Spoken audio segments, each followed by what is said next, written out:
Hello' বন্ধুসকল, কি খবৰ আপোনালোকৰ? এইটো হৈছে আমাৰ মৰমৰ দিবাকৰ। ই কৈছে মই আজি দিনটো শুই থাকিম কাৰণ বৰষুণ দিছে। মই কৈছোঁ ৱৰ্কআউট অলপ কৰি ল'বি যা গেলেৰীত। ই কৈছে মই নকৰোঁ, শুইহে থাকিম। কি যে হ'ব তাৰ। বিজিতৰ আকৌ জিমত যাবলৈ ততে নাই। ই কৈছে সোনকালে ওলাওক, জিমত যাওঁ ব'লক। মই ক'লোঁ অলপ দেৰি ৰচোন, ভিডিঅ' বনাই লওঁ। ই আকৌ বেগটো লৈ ৰেডিয়ে হ'ল। ই কৈছে মই যাওঁৱেই। মই কৈছোঁ যা, তাৰ এক্টিংবিলাক চাওকচোন। বিজিতে অফ কেমেৰাত কিবা এটা কৈ আছিলে। মই কৈছোঁ আকৌ কৰ। সি কৈছে নকওঁ। কাজিয়া লাগিলে কি দুইটাই জিমত পালোহি আৰু সৰু ভাইটি দুটাও জিম কৰি আছিলে। ইমান গৰম লাগে। আজি জিমত আছিলে বেক আৰু বাইচেপ মৰা হৈ গ'ল। লাষ্ট এটা ছেটমান আছিলে। মই ক'লোঁ বাইচেপ দেখা বিজিতক। এয়া দেখিছেনে বাইচেপ দেখাইছে। ময়ো দেখাই দিলোঁ, বাপেকে চাই ল।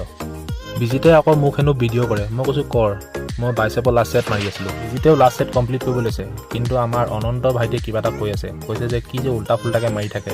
এইফালে এইটো আকাশ পিঞ্জোৱাৰ। ই কৈছে যে কি যে হ'ব ইয়াৰ, চাওকচোন কিখন কৰি থাকে ই। ৰুমত আহি পাই পিনে এটা হেনো জিমনাষ্টিক দেখায়। এইয়া আজিলৈ ইমানে বন্ধুসকল, বাই।